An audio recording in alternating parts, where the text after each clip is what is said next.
오늘 함께 나눌 하나님의 말씀은 사도행전 2장 22절에서부터 32절까지에 기록되어 있는 말씀의 내용입니다.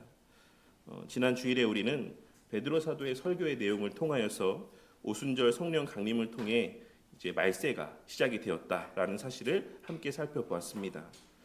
베드로 사도는 성령의 임재로 말미암아 여러 나라의 외국어로 하나님의 큰 일, 곧 우리에게는 이미 계시된 바 있는 하나님 나라의 복음을 선포하게 된 모습들이 예수님의 십자가 대속의 사역 이후에 예비된 구속사에 있어서의 진전된 모습이다라고 하는 사실을 선포하심을 통하여서 예수님의 승천하심 이후의 시대, 곧 우리가 살아가는 이 말세의 때, 곧 어제 말씀드렸던 바로는 이제 오순절의 때는 예수님의 초림과 재림 사이에 존재하는 이미와 아직의 때이자 본격적인 영적인 추수가 시작된 때다라고 하는 사실을 선포하였습니다.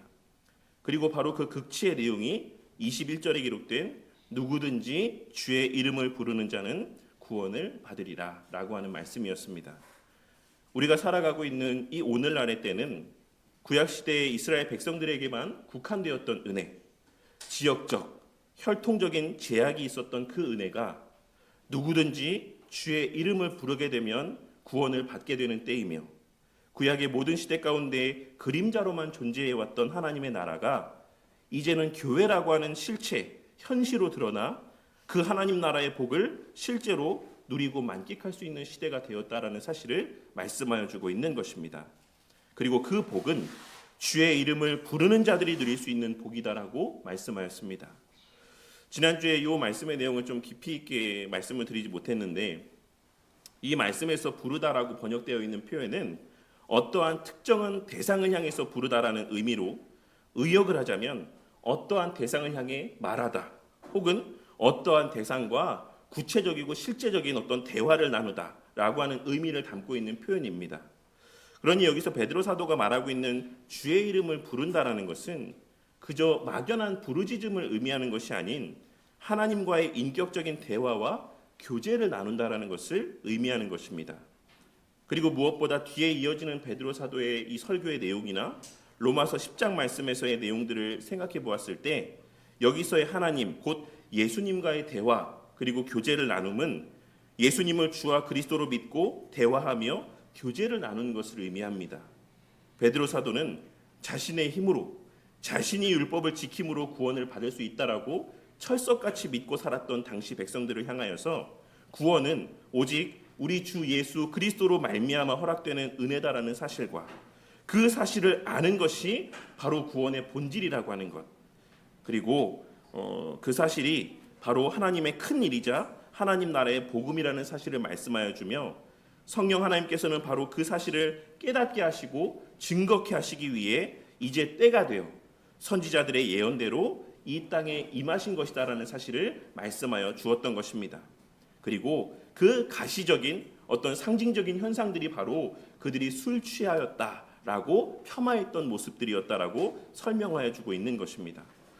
그런데 여기서 우리가 이 베드로 사도의 설교의 내용의 흐름을 따라가기 위해서 또 주지하고 있어야지만 될 내용은 성령 하나님께서 그 교회 공동체 안에서 각 사람에게 임하셔서 하나님의 큰 일을 말하게 하심이라고 하는 것은 단순한 언어적으로 표현하는 것만을 의미하는 것이 아닌 복음적인 삶을 통한 증거를 말씀하고 있으시다라는 것이고 그 복음적인 삶이란 서로 다른 각각의 언어로 말하게 하심을 통해서도 알 수 있는 것처럼 각자에게 허락하신 은혜와 은사대로 예수님과 같이 서로를 겸손히 사랑하고 섬기는 모습이라는 것입니다.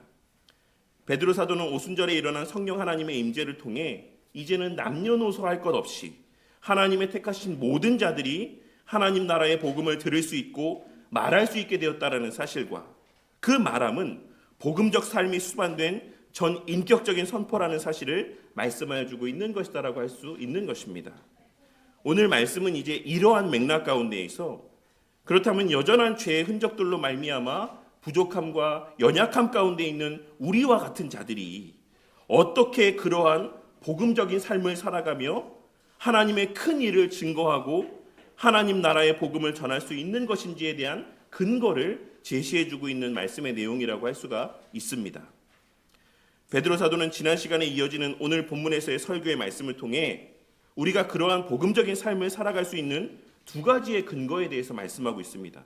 첫째는 예수님께서 하나님께서 증언하신 메시아로서 우리를 위하여 죽으시고 우리를 위하여 부활하셨기 때문이라고 말씀하고 있는 것이고, 둘째로는 우리의 여전한 죄의 흔적들로 말미암아 우리는 연약하고 부족하며 죄에 죄를 더하는 삶을 살아가고 있음에도 불구하고 하나님께서 그러한 부족과 연약까지도 사용하셔서 선을 이루실 것을 믿기 때문이라고 말씀하고 있는 것입니다. 오늘 이 시간 이 본문의 말씀을 통해 우리에게 이미 허락된 구원의 은혜뿐만 아니라 우리로 하여금 그 구원의 은혜 안에서 누리게 하시고 행하게 하시는 복음적인 삶, 즉 하나님 나라 백성다운 삶을 살아갈 수 있음 또한 예수님으로 말미암는 은혜임을 깨닫고 그로 말미암는 위로와 감사가 가득한 시간이 되길 바랍니다.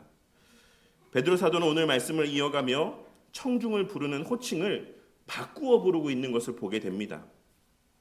14절 말씀, 이 설교를 처음 시작하는 서두에서는 유대인들과 예루살렘에 사는 모든 사람들아 라고 불렀지만 오늘 우리가 함께 나눌 이 말씀의 내용 가운데에서는 이스라엘 사람들아 라고 바꾸어 부르고 있는 것입니다. 14절에서의 호칭이 혈통과 거주지를 강조한 표현이라고 한다면 22절에서의 호칭은 언약 백성으로서의 정체성을 강조하는 호칭이라고 할 수 있습니다. 이스라엘이라고 하는 이름은 우리 성도님들도 잘 알고 있으신 것처럼 야곱이 야복강에서 하나님과 씨름한 이후에 받은 이름으로 이 이름에는 하나님의 축복의 약속의 의미들이 담겨 있습니다. 이스라엘이라는 이름은 구속사적인 관점에서 볼 때 그리스도 안에서 완성될 언약 백성의 정체성을 담고 있는 상징적인 호칭이라고 할 수가 있는 것입니다. 그러니 베드로 사도가 지금 이 호칭을 사용해서 청중을 부르고 있는 것은 청중들로 하여금, 지금 이 설교를 듣고 있는 자들로 하여금 자신들이 바로 그 언약 백성님을 상기시켜주고 구약의 언약을 성취하신 분이 바로 우리 주 예수 그리스도이심을 깨닫게 하기 위함이라고 할 수 있습니다. 너희에겐 약속이 있지 않았느냐? 너희들이 바라보았던 그 약속이 있지 않느냐? 그리고 그 약속에 근거하여 너희들이 메시아를 바라보는 백성들이지 않느냐? 라고 하는 사실을 그들에게 상기시켜주고 있는 의미에서의 호칭이라고 할 수가 있는 것입니다. 그런데 베드로 사도는 그 예수님의 메시아이심을 이야기함에 있어서 나사렛 예수라는 표현을 사용하고 있는 것을 보게 됩니다. 나사렛은 지지난주였나요? 그 설교 나눔 시간에 우리 문수정 집사님께서 말씀하셨던 것처럼 갈릴리에 속한 지역입니다. 저도 사실 잘 몰랐는데 어쨌든 그 갈릴리에 속한 작고 보잘것없는 동네로 당시 이스라엘 사람들에게 있어서 갈릴리 모든 지역이 다 그러했던 것처럼 폄하되고 되게 천하게 여김받는, 우리나라로 치면은 예전에 말씀드렸던 것처럼 국경 이 변방에 늘 그 이방 사람들과의 피가 섞여서 혼혈인 사람들도 많이 존재하는 좀 그러하게 천하게 여겨지는 지역이었다라고 할 수 있습니다. 그렇기에 나다나엘은 요한복음 11장 46절에서 나사렛에서 무슨 선한 것이 날 수 있느냐라고까지 말하였던 것이다라고 할 수가 있는 것입니다. 그러니 이런 측면에서 생각을 해보자면 오늘 말씀에서 베드로 사도가 다른 것도 아닌 예수님이 너희들이 기다려왔던 그 메시아야 라고 하는 것을 말씀하는 이 장면에서 예수님을 나사렛 예수라고 표현하고 있는 것은 언뜻 좀 잘 이해가 되지 않는 표현이라고 생각이 됩니다. 우리가 잘 아는 바와 같이 예수님은 실제로는 베들레헴에서 나셨죠.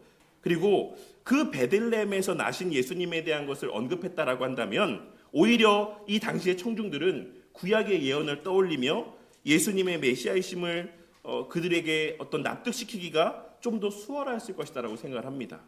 그런데 베드로 사도는 굳이 언급하지 않아도 되었을 나사렛이라고 하는 지명을 사용하며 굳이 나사렛 예수라고 표현하고 있는 것입니다. 그렇다면 왜 베드로 사도는 예수님을 굳이 그들에게 있어서 그렇게 좋은 이미지로 여겨지지 않는 이 나사렛 예수라는 표현으로 표현하고 있는 것이겠습니까? 첫째로는 베드로 사도의 역설적인 강조의 어떤 의도 때문입니다.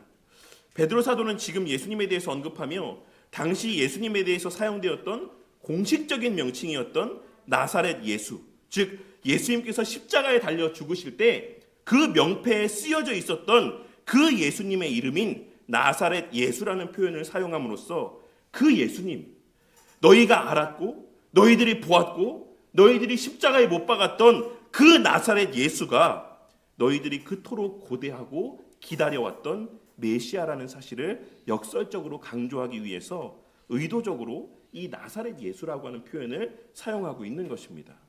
그리고 둘째로 예수님의 비하의 모습을 강조하기 위한 의도에서도 이 나사렛 예수라는 표현을 사용하고 있다고 할 수 있습니다. 예수님은 당시의 정치, 문화, 종교의 중심이었던 예루살렘에서 오지 않으셨고 종교적인 엘리트 집단에서 오지도 않으셨으며 오히려 갈릴리의 작은 마을에서 자라셨습니다. 이를 통해 베드로 사도는 하나님의 구원의 방식이라는 것이 세상의 기대나 생각과는 다르다는 사실을 나타내 보여줌과 동시에 예수님의 철저한 극치의 비하의 모습, 겸손의 모습을 강조하고 나타내 보여주기 위해 의도적으로 이 나사렛 예수라고 하는 호칭을 사용하고 있는 것입니다. 그리고 이어지는 말씀을 통해 성부 하나님께서 그 나사렛 예수로 능력과 기사와 표적을 행하게 하심으로 너희 앞에서 그를 증언하셨다라고 말씀하고 있습니다. 여기서 베드로 사도가 언급하고 있는 이 세 가지의 표현은 구약에서 출애굽 사건을 묘사할 때 주로 함께 사용되었던 표현입니다. 그렇게 베드로 사도의 이 표현, 능력과 기사와 표적이라는 표현을 딱 듣게 되었을 때 청중들은 자연스럽게 머릿속에 출애굽 사건을 떠올리게 되었을 것이 분명한 것입니다. 참고로 말씀을 드리자면 창세기와 출애굽기에는 하나님의 창조의 수인 7과 하나님의 구원의 수인 10이라고 하는 수가 반복적으로 강조되고 언급되고 있는 것을 보게 됩니다. 창세기에 기록된 10개의 족보와 애굽의 10가지 재앙, 그리고 출애굽 이후에 시내산에서 그들에게 허락된 10가지의 계명의 말씀으로 이어지는 내용들을 통해 창세기와 출애굽기의 내용이 하나님의 창조와 구속의 이야기라는 사실을 우리는 이러한 어떤 성경의 모티브들을 통해서 잘 확인할 수가 있는 것입니다. 그리고 아마 이스라엘 백성들은 오늘 말씀에서의 베드로 사도의 이 능력과 기사와 표적이라는 표현을 듣게 되었을 때 그러한 출애굽 사건을 떠올릴 수 있었을 것이며 베드로 사도는 이를 통해서 출애굽, 구약의 출애굽 사건은 예수님의 십자가 대속의 사역의 예표적 사건이자 예수님의 십자가 대속의 사건이 바로 출애굽 사건의 실체라는 사실을 상기시켜 주므로 예수님이 바로 성부 하나님께서 말씀하신 메시아라는 사실과 성부 하나님께서 예수님의 그 메시아이심을 이러한 방식들을 통해 예수님께서 나타내 보이신 여러 이적들을 통해 확증해 주신 것이다라는 사실을 베드로 사도는 그들에게 나타내 보여주고 있는 것입니다. 그리고 그렇게 베드로 사도는 뒤에 이어지는 36절 말씀에서 너희들이 죽인 나사렛 예수가 바로 우리를 창조하시고 우리를 구원하신 창조주이자 구속자이다. 주와 그리스도다 라고 말씀하고 있는 것이다라고 할 수가 있는 것입니다. 창세기와 출애굽기에 계속해서 언급되고 있는 창조주이신 하나님과 구속주이신 하나님, 그 하나님에 대한 출애굽기의 내용들을 떠올리고 상기시켜 주면서 예수님이 바로 그 하나님의 예표하신 참된 메시아라는 사실을 말씀하여 주고 있는 것이다라고 할 수가 있는 것입니다. 그리고 무엇보다 베드로 사도는 이러한 언급들을 통하여서 참 이스라엘이 누구인지를 보여주고 있습니다. 모세와 함께 출애굽한 자들이 이스라엘 백성들이었던 것처럼, 그리고 이후에 시내산에서 하나님으로부터 십계명의 말씀을 받은 자들이 참된 이스라엘 백성들이었던 것처럼 예수님을 주와 그리스도로 믿고 그 이름을 부르며 살아가는 자들이 진정한 의미에서의 참 이스라엘임을 말씀하여 주고 있는 것입니다. 그리고 그 내용은 오늘 우리가 함께 봉독하였던 하이델베르크 유리문답 7주차의 내용인 20문에서 23문의 내용에서도 너무나도 자세하게 잘 설명되어 있는 바라고 할 수가 있는 것입니다. 그리고 더 나아가 이는 너희도 아는 바가 아니냐. 예수님이 수없이 많은 권능과 기사와 표적을 베푸셨다라는 것을 너희도 다 알고 있지 않느냐라고 말하며 지금 베드로 사도가 하고 있는 이 말이 자기 자신의 주관적인 생각을 말하고 있는 것이 아닌 모두가 객관적으로 알고 있는 명백한 사실이라는 것을 말씀하고 있습니다. 베드로 사도는 이와 같이 예수님의 메시아이심을 먼저 분명하게 논증한 이후에 이제 이스라엘 백성들을 향해 그러한 예수님을 너희가 십자가에 못 박아 죽였다라고 말씀하고 있습니다. 그가 하나님께서 정하신 뜻과 미리 아신 대로 내준 바 되었거늘 너희가 법 없는 자들의 손을 빌려 못 박아 죽였으나. 그런데 여기서 베드로 사도는 단순히 당시의 청중들을 정죄하기 위해서만 이 말을 하고 있는 것은 아닙니다. 우리는 그 사실을 하나님께서 정하신 뜻과 미리 아신 바대로 내준 바 되었다라고 하는 표현을 통해 알 수 있습니다. 여기서 정하신 뜻으로 번역된 표현은 하나님의 명료하고 확실한 뜻, 불변하는 작정을 의미합니다. 베드로 사도는 이러한 표현을 통해 예수님께서 십자가에서 사람들의 손에 의하여 못 박혀 죽임을 당하신 것은 우발적인 사고이거나 하나님의 실패가 아닌 창세전부터 계획된 하나님의 구속 언약의 성취임을 분명하게 말씀하여 주고 있는 것입니다. 이를 통하여서 베드로 사도는 하나님의 뜻과 계획은 인간의 죄성과 인간의 부패함을 뛰어넘는다라는 사실을 증거하여 주고 있는 것입니다. 우리의 어떠함이 하나님의 완전한 뜻과 계획을 어그러뜨리거나 변개할 수 없다라는 사실을 말씀하여 주고 있다라는 것입니다. 하지만 동시에 그럼에도 불구하고 너희가 법 없는 자들의 손을 빌려 못 박아 죽였다라는 말씀을 통해 그렇다라고 해서 이것이 하나님의 계획의 성취라고 해서 예수님을 십자가에 못 박아 죽게 한 사람들의 책임이 없다라고 말씀하고 있지도 않습니다. 베드로 사도는 23절의 말씀을 통해 당시 이 설교를 듣고 있는 청중들을 향해 하나님이 계획하신 일이지만 그리고 그 하나님의 계획하신 바의 성취이지만 그럼에도 불구하고 너희가 죽인 것이다 라고 말씀하고 있는 것입니다. 여기서의 법 없는 자들이라는 것은 당시에 예수님을 실제로 못 박아 죽였던 로마의 군병들을 의미합니다. 베드로 사도는 비록 실제로 예수님을 십자가에 못 박아 죽였던 것은 로마 군병들이었지만 본질적으로 예수님을 죽게 한 것은 너희들이라고 말씀하고 있는 것입니다. 우리는 이러한 베드로 사도의 표현을 통하여서 하나님의 주권과 인간의 책임 사이에 신비로운 관계를 보게 됩니다. 마치 요셉이 형들에게 말하였던 당신들은 나를 해하려 하였으나 하나님은 그것을 선으로 바꾸사 오늘과 같이 많은 백성의 생명을 구원하게 하시려 하셨나니 라는 말씀에서와 같이 죄된 인간은 메시아인 예수님을 십자가에 못 박아 죽였으나 하나님은 이것을 통해 인류를 구원하셨다라는 사실을 보여주고 있는 것입니다. 그렇다면 이 사실이 우리에게 주는 위로는 무엇입니까? 우리의 연약과 죄에도 불구하고 하나님의 뜻하신 바는 결코 어긋나거나 변개되지 않는다라는 것입니다. 그러므로 우리는 우리의 부족과 연약으로 말미암아 낙심하는 것이 아닌 하나님의 선하심과 그 능력으로 말미암아 늘 소망 가운데 살아가는 자들이 되어야 할 것입니다. 이와 관련하여서는 뒤에 적용 부분에서 좀 더 깊이 있게 좀 더 풍성하게 다루도록 하겠습니다.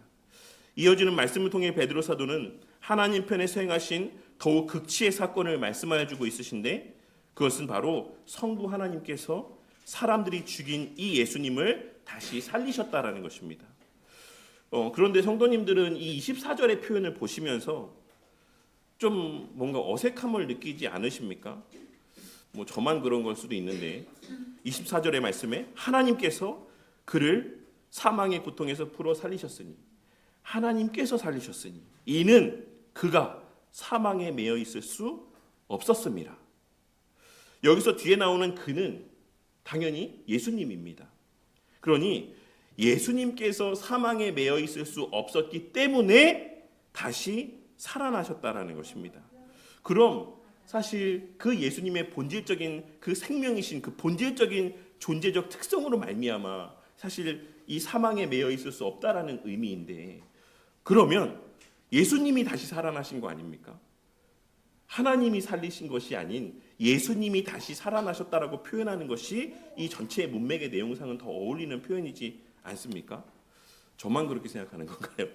저는 이 표현을 예수님께서 사망의 고통에서 다시 살아나셨으니 이는 그가 사망에 매여 있을 수 없었습니다 라고 표현하는 것이 그냥 이 문맥적인 내용으로만 생각해 보자면 더 자연스러운 표현이 아닐까라는 생각을 했습니다. 이 말이 베드로 사도가 설교를 잘못했다라는 것을 말씀드리려고 이 말을 드리는 게 아니에요. 이는 다분히 베드로 사도가 의도한 바가 있어서 이와 같이 표현하고 있는 것이다라는 사실을 나타내 보여주고 있는 것이고, 여기에 대해서 우리가 한 번쯤은 의문을 가져볼 필요가 있지 않을까라는 생각에서 말씀을 드리는 것입니다. 우리는 이러한 베드로 사도의 표현에서 삼위일체의 신비를 보게 됩니다. 성경은 예수님의 부활에 대해서 여러 가지 방식으로 표현을 합니다. 사도행전 3장 15절과 갈라디아서 1장 1절, 골로새서 2장 2절 등의 말씀에서는 성부 하나님께서 성자 예수님을 살리셨다라고 표현합니다. 그리고 요한복음 2장 19절이나 10장 18절 말씀에서는 예수님께서 자신 스스로, 성자께서 스스로 살아나신 것으로 표현을 합니다. 그리고 또한 베드로전서 3장 18절 말씀에서는 성부 하나님께서 성령의 능력으로 성자를 살리셨다라고 표현하기도 합니다. 우리는 이러한 표현들을 통해 다른 모든 하나님의 사역과 마찬가지로 예수님의 부활 또한 삼위일체 하나님의 사역이라는 사실을 보게 됩니다. 하지만 그와 동시에 오늘 말씀에서의 베드로 사도의 이와 같은 의도적인 표현을 통해 우리는 예수님께서 인성을 가지신 참 인간으로 죽으셨다라는 사실과 부활이 하나님의 구속 계획의 성취라는 사실을 함께 깨닫게 됩니다. 또한 그가 사망에 매여 있을 수 없었다라는 말씀을 통해 우리는 예수님께서 참 인간인 동시에 참 하나님으로 생명 그 자체이심을 깨달을 수 있고, 그렇기에 예수님의 부활이 필연적인 사건이라는 사실을 깨닫게 되는 것입니다. 그리고 무엇보다 베드로 사도는 이후에 시편 16편의 말씀을 인용한 이후에 32절에서 성부 하나님께서 예수님을 살리셨다라고 다시 또 반복하여 말씀하므로 예수님의 다시 살아나심이 구약 예언의 성취임을 말하고 있는 것입니다. 그러니까 예수님이 다시 살아나신 것이 맞지만 하나님께서 살리신 것이다라고 말씀함을 통해 예수님의 다시 살아나심은 구약 예언의 성취다라는 사실을 드러내고 강조하기 위해서 베드로 사도는 의도적으로 성부 하나님께서 살리신 것임을 언급하고 있다라고 할 수가 있는 것입니다. 베드로 사도는 존재론적으로 예수님이 다시 살아나실 수밖에 없다라는 사실을 언급한 이후에 예수님의 부활은 성경의 예언의 성취라는 사실을 다윗의 시편의 말씀을 통해 인용함을 통해 계속해서 논증하고 있는 것입니다. 베드로 사도는 다윗이 지은 시편인 시편 16편 말씀을 인용하며 29절 말씀에서와 같이 다윗이 시편 16편에서 고백하고 있는 바가 자기 자신에 대한 것을 예언한 것이 아니다라는 사실을 설명해 주고 있습니다. 형제들아, 내가 조상 다윗에 대해서 담대히 말할 수 있노니 다윗이 죽어 장사되어 그 묘가 오늘까지 우리 중에 있도다. 27절에 기록된 말씀에서처럼 다윗은 하나님께서 그 시체를 썩지 않게 하실 것이다라고 말씀하셨는데, 다윗은 이미 죽어서 그 시체가 다 썩지 않았냐, 그 무덤이 우리 가운데 지금까지 있지 않냐라고 말하며, 이는 다윗 그 자신에 대한 예언이 아니라 선지자로서 다윗이 메시아에 대해서 예언한 것이다라고 설명해 주고 있는 것입니다. 그런데 베드로 사도는 여기서 청중을 부르는 호칭을 또다시 바꾸고 있습니다. 14절에서는 유대인들이라고 불렀고 22절에서는 이스라엘 사람들이라고 불렀던 베드로 사도는 이제 29절 말씀에서는 형제들이라고 부르고 있는 것입니다. 우리는 이러한 베드로 사도의 그 청중을 향한 호칭의 변화를 통해서 저는 이 교회의 설교의 어떤 지향점에 대해서 좀 생각을 해보게 되었습니다. 교회의 설교는 복음 밖에 있는 자들을 언약의 자리로 초대하고 그 언약의 자리에서 형제로 변화되어질 것에 대한 그 결과를 지향해야 된다는 사실을 보게 되는 것입니다. 교회의 설교는 설령 아직은 복음 밖에 있고 언약 밖에 있는 자와 같이 여겨지는 자들이라 할지라도 그를 그리스도 안에서의 형제와 같이 여기며 선포되어져야지만 된다는 사실을 우리는 이러한 베드로 사도의 설교 중에서의 호칭의 변화들을 통해 발견하고 깨달을 수 있는 것입니다. 다시 본문의 말씀으로 돌아와서 베드로 사도는 30절 말씀에서 다윗을 선지자라고 말하며 그가 그 자손 중에서 한 사람을 그 위에 앉게 하리라 하심을 알았다라고 말씀하고 있는데, 이는 다윗 언약에 대한 것을 말씀하고 있는 것입니다. 베드로 사도는 다윗이 하나님으로부터 약속을 받았을 때 이것이 단순히 솔로몬을 가리키는 약속이 아닌, 솔로몬만을 말씀하고 있는 약속이 아닌 궁극적으로는 영원한 왕, 참된 왕이신 메시아를 가리키는 것을 그가 알았다라고 말씀하고 있는 것입니다. 그러면서 31절에 기록된 바와 같이 다윗이 시편 16편에서 고백하고 있는 바는 그리스도의 죽으심과 부활을 미리 보고 기록한 것이다라고 말씀하고 있는 것입니다.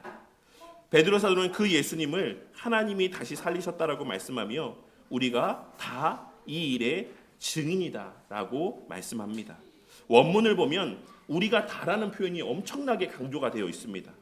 베드로 사도는 생략해도 되는 표현까지 의도적으로 사용함을 통하여서 지금 베드로 사도의 설교를 듣는 모든 사람들이 다 그 일의 증인이라는 사실을 매우 강하게 강조하고 있는 것입니다. 이를 통해서 우리는 하나님께서 자신의 하나님 되심과 예수님의 메시아 되심을 확신케 하는 것이 아무런 근거도 없는 막연한 믿음을 요구하시는 방식이 아니라 그 누구도 부인할 수 없는 명백한 증거를 보여주심 가운데 믿게 하신다라는 사실을 보게 됩니다. 하나님은 우리에게 맹신을 요구하시는 분이 아니다라는 것입니다. 예전에 그 목사님들, 그러니까 저의 선배 때 목사님들 같은 경우는 성도들이 막 질문하면 막 그러죠. 질문하지 마라.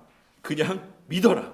이렇게 말씀하시면서 질문도 못하게 하고, 막 생각도 하지 못하게 하고 이렇게 하시는 것들이 되게 일반적이었는데 정작 하나님 자신을 계시하시는 하나님께서는 그와 같이 어떤 보지 않고도 그냥 믿게 하시는 맹신을 요구하시는 분이 아닌 너무나도 명백한 증거들을 우리에게 보여주시고 말씀하여 주시며 믿게 하시는 분이라는 사실을 우리는 오늘 말씀에서의 너희가 다 증인이라는 이 말씀을 통해서도 다시 한번 깨닫게 되는 것입니다. 로마서 1장 19절과 20절 말씀에서 바울 사도가 말씀하였던 것처럼 하나님께서는 창조 세계를 통해서도 당신의 영원하신 능력과 신성을 너무나도 분명하게 나타내 보여주셨고 오늘 본문에서 베드로 사도가 증거하고 있는 것처럼 예수님의 능력과 기사와 표적과 부활을 통해서도 그 메시아 되심을 너무나도 명백하고 선명하게 확증하여 주셨습니다. 비록 타락한 인간은 이러한 명백한 증거 앞에서도 진리를 불의로 막아 하나님을 부인하고 예수님을 거부하지만 하나님께서는 말씀뿐만 아니라 창조 세계와 또한 역사 가운데 일어난 객관적이고 명백한 증거와 계시들을 보여주심을 통하여서 택하신 백성들에게 믿음을 주시고 그 믿음을 견고히 세워가시는 분이신 것입니다. 그러므로 우리의 믿음은 맹목적인 신앙이 아닌 역사적인 사실과 객관적인 말씀의 토대 위에 굳게 서 있는 합리적이고 확실한 믿음인 것입니다. 오늘은 베드로 사도의 설교 내용들 가운데 여기까지의 내용들만을 좀 함께 나누도록 하겠습니다. 오늘 우리는 베드로 사도의 이와 같은 설교의 내용을 통해서 우리가 복음적인 삶을 살아갈 수 있는 두 가지의 근거를 함께 살펴볼 수 있었습니다. 첫째로 예수님께서 우리를 위해 죽으시고 부활하셨기 때문에 우리는 그 예수님 안에서 복음적인 삶을 살 수 있게 되었음을 알 수 있었습니다. 베드로 사도는 하나님께서 능력과 기사와 표적으로 증언하신 나사렛 예수가 바로 우리가 고대하던 메시아이심을 선포하였습니다. 그 예수님은 보잘것없는 나사렛에서 오신 분으로 철저히 낮아지시고 겸손하신 분이었습니다. 하나님의 구원의 방식은 세상의 기대나 생각과는 달랐습니다. 예수님은 하나님의 정하신 뜻대로 우리를 위해 십자가에서 죽으셨고 사망이 메어둘 수 없는 생명으로 부활하셨습니다. 이것이 우리가 복음적인 삶을 살아갈 수 있는 첫 번째 근거라고 할 수 있습니다. 예수님의 우리의 죄책을 대신한 죽으심과 율법의 모든 요구를 충족하시고 부활하셨다라는 사실이 우리가 복음적 삶을 살아갈 수 있는 첫 번째 근거이자 가장 본질적인 이유라고 할 수가 있는 것입니다. 우리는 이제 그 예수님 안에 거하며 살아가는 자들입니다. 예수님께서 우리에게 요구된 모든 것들을 다 이루셨기에 우리는 이제 그분 안에서 복음적인 삶을 살아갈 수 있게 된 것입니다. 예수님께서 율법의 모든 요구를 성취하시고 충족하셨기에 우리가 의롭다 여김받게 되었고 예수님께서 완전히 죽으셨기에 우리의 죄가 용서되었으며 예수님께서 부활하셨기에 이제 그 생명이 우리에게 허락된 것입니다. 그리고 우리는 이제 그 예수님 안에서 새로운 피조물로서의 새로운 생명 가운데 그 참된 생명 가운데 복음적인 삶을 살아갈 수 있는 새로운 피조물들이 되었다라는 것입니다. 이 사실을 깨닫고 비록 우리는 여전히 부족하고 연약하지만 우리가 우리 주 예수 그리스도 안에 있기에 하나님께서 보시는 것은 우리의 그러한 부족함의 모습이 아닌 우리 주 예수 그리스도의 온전하심이심을 기억하고 늘 겸손히 그리고 열심을 다해 그리스도께서 본을 보이신 하나님 나라 백성다운 삶, 복음적인 삶을 살아가기 위해 애쓰는 저와 우리 모두가 되기를 바랍니다. 그리고 둘째로 우리의 여전한 죄의 흔적으로 말미암는 연약과 부족에도 불구하고 하나님께서 그 일을 통해 선을 이루실 줄을 믿고 우리는 복음적인 삶을 살아갈 수 있는 것임을 오늘 말씀을 통해 깨닫게 되었습니다. 베드로 사도는 오늘 말씀에서 하나님의 주권과 인간의 책임 사이에 신비로운 관계를 보여주었습니다. 죄된 인간들이 메시아를 십자가에 못 박아 죽였으나 하나님은 이를 통해 인류를 구원하셨습니다. 이 사실이 우리에게 주는 위로가 무엇입니까? 앞서도 말씀드렸던 것처럼 우리의 연약함과 죄에도 불구하고 하나님의 뜻하신 바는 결코 어긋나거나 변개되어지지 않는다라는 것입니다. 우리는 우리가 처한 이 땅에서의 현실적인 제약과 한계들로 말미암아서 뿐만 아니라 우리 안에 여전히 남아있는 죄의 흔적들로 인하여서 거듭난 이후에도 여전히 죄를 짓고 선한 일들을 행하는 가운데에도 여러 죄된 마음들을 품고 그 일을 행하려 할 때도 많습니다. 예전에 기안 84라고 하는 연예인이 이런 말을 했습니다. 자기가 하다 무소유까지 탐내는 내 모습을 발견하고 내가 너무 치를 떨었다라고 하는 이러한 표현들을 방송에서 이야기한 적이 있었는데, 우리는 예배를 드리고 봉사를 하고 말씀을 보고 말씀을 연구하고 기도하는 중에도 여러 죄된 마음으로 이러한 일들, 이러한 선한 일들을 행할 때도 많이 있다라는 것입니다.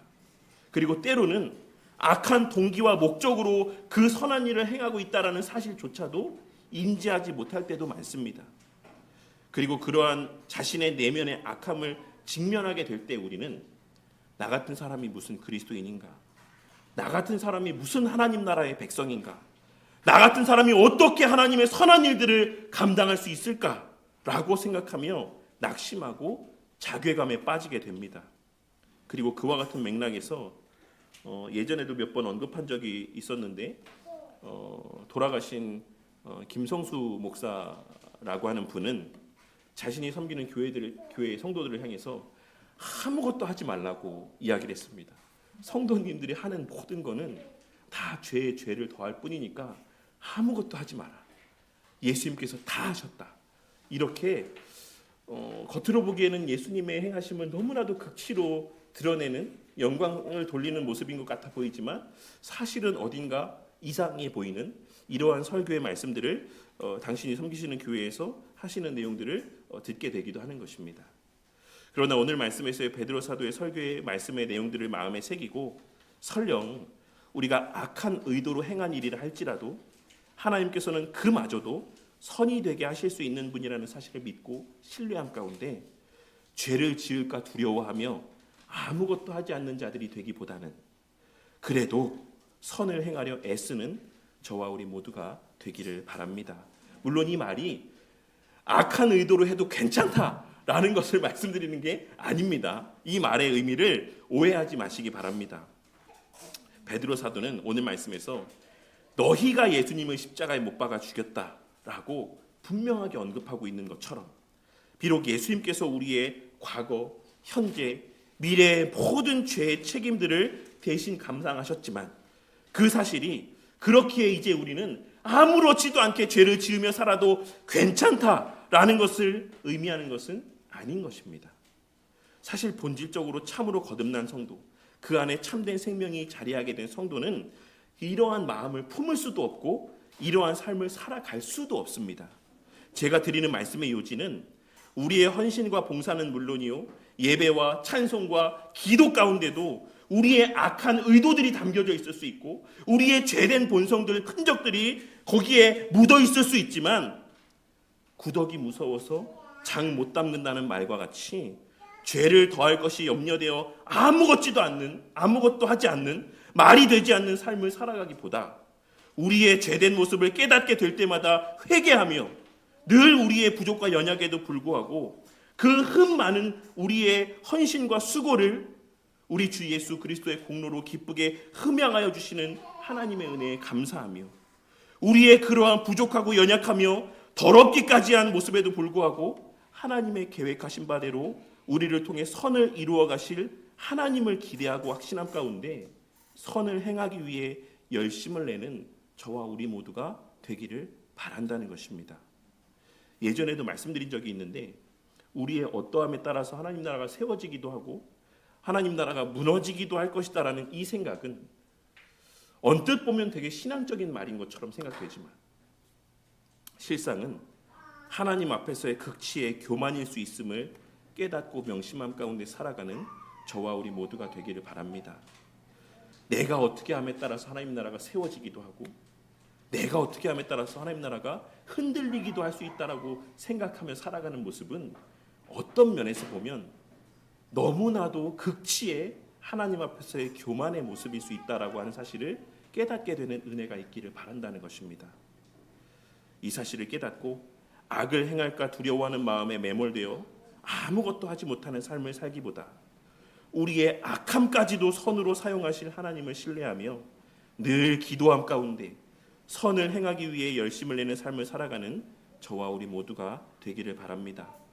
하나님께서는 하나님 스스로 모든 일을 기적적으로 행하시고 이루시는 분이 아니라 흠 많은 우리와 같은 자들의 부족과 연약한 행함을 통해 하나님의 뜻과 계획을 이루어 가시는 분이심을 기억하고 예수님께서 누가복음 17장에서 말씀하신 바와 같이 우리는 그저 무익한 종일 뿐임을 기억함 가운데 겸손히 우리에게 명하신 바대로의 선한 삶, 복음적인 삶을 살아가기 위해 기도하며 애쓰는 우리 바른교회 모든 성도님들이 다 되시기를 바랍니다.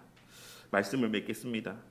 성도님들은 오늘 설교를 어떻게 들으셨을지 모르겠지만 저는 진짜 근래 들어 오늘 이 설교만큼 쓰기가 힘들었던 적이 없었습니다. 제가 이 설교를 몇 번을 썼다가 지웠다가 다시 쓴 설교인지를 그 횟수를 기억하지 못하겠습니다. 하지만 아이러니하게도 그래서 오늘 말씀이 제 개인에게는 더 큰 위로가 되었던 것 같습니다. 오늘 말씀에서 베드로 사도는 우리가 다 증인이라고 말씀합니다. 그럼 오늘 설교를 듣고 있는 우리 이 시대에 살아가는 우리는 증인이 아닙니까?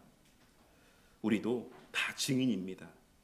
성령 하나님께서 우리 마음 가운데 증인으로서의 깨달음과 확신을 주셨기 때문에 증인이기도 하지만 우리는 우리 각자의 삶 속에서 하나님의 행하신 일들을 다 본 자들이기 때문에도 증인이기도 합니다. 우리 가운데 그런 경험 없이 신앙생활 하시는 분들이 있습니까? 우리 가운데 하나님의 살아계심을 경험하지 못하고 지금 그저 말로만 듣고 신앙생활 하시는 분들이 있으십니까? 단 한 번도 나는 태어나서 하나님의 선하심과 능력을 맛본 적도 없다. 본 적도 없다. 경험한 적도 없다. 라고 말할 수 있는 분이 있으시냐는 것입니다. 우리는 믿음으로도 증인이지만 실제로도 하나님의 살아계심과 선하심을 체험한 증인들입니다. 그리고 우리가 이 시간 이렇게 함께 모여서 교회로서 살아가고 함께 예배를 드리고 있다는 것 자체가 또한 우리 주 예수 그리스도의 죽으심과 부활하심을 증거하는 증인으로서의 삶입니다. 이 사실을 명심하고 오늘 말씀을 통해 그 예수님께서 죽으시고 부활하셨다라는 사실이 우리의 삶에 어떤 의미가 있는 것인지를 분명하게 깨닫고 나는 그 유익을 실제로 누리고 만끽하며 살아가고 있는가를 이번 한 주의 삶 가운데 깊이 묵상하는 시간을 갖는 우리 성도님들이 되시기를 바랍니다. 제가 수요 예배 때도 말씀드렸던 것처럼 세상의 일들을 묵상하는 것이 아닌 하나님께서 우리에게 이미 보여주셨고 들려주셨던 바 그리고 우리의 지난날 삶의 시간들 가운데 목독케 하시고 체험케 하신 은혜들을 묵상하는 매일의 삶을 살아가는 저와 우리 모두가 되기를 바랍니다. 우리 교회의 지난날을 돌아보면 정말 기적과도 같은 하나님의 은혜의 연속들이었다라고 고백할 수밖에 없다라고 생각합니다. 사실 지금 이렇게 이 자리에 함께 모여서 예배드리고 있는 성도님들을 보면 우리 이현희 권사님 같은 경우는 예전의 모습을 생각하시겠지만 예전의 모습과 비교해서 너무나도 큰 은혜의 때를 살아가고 있다라고 고백할 수밖에 없는 것입니다. 우리 성도님들 또한 오늘 말씀을 통해 우리 각자의 부족과 연약을 알매도 불구하고 선한 일들을 향한 마음들을 주시는 것 자체가 하나님의 은혜인 것을 깨닫고 우리의 그러한 연약과 부족에도 불구하고 하나님의 선하심과 능력 가운데 무엇보다 우리 주 예수 그리스도의 이루신 일의 온전함으로 인해 우리의 이러한 부족과 연약한 섬김과 헌신을 통해 하나님 나라의 놀라운 일들을 하나님께서 이루어 가실 것을 기억하고 확신하며 겸손히 하지만 담대히 복음적인 삶을 살아가기 위해 애쓰는 저와 우리 모두가 되기를 바랍니다. 그리하여 우리 바른교회가 이러한 우리의 부족함을 통해 선을 이루시고 하나님 나라의 아름다움과 영광을 드러내시며 하나님의 구속 역사에 귀하게 쓰임받게 하시는 그 하나님의 크신 능력을 목도하고 오직 우리 주 예수 그리스도께만 영광을 돌리는 그 누구도 자신의 어떠함을 자랑하지 아니하고 오직 우리 주 예수 그리스도께만 영광을 돌리는 그러한 교회 공동체가 되기를 주님의 이름으로 간절히 축원합니다.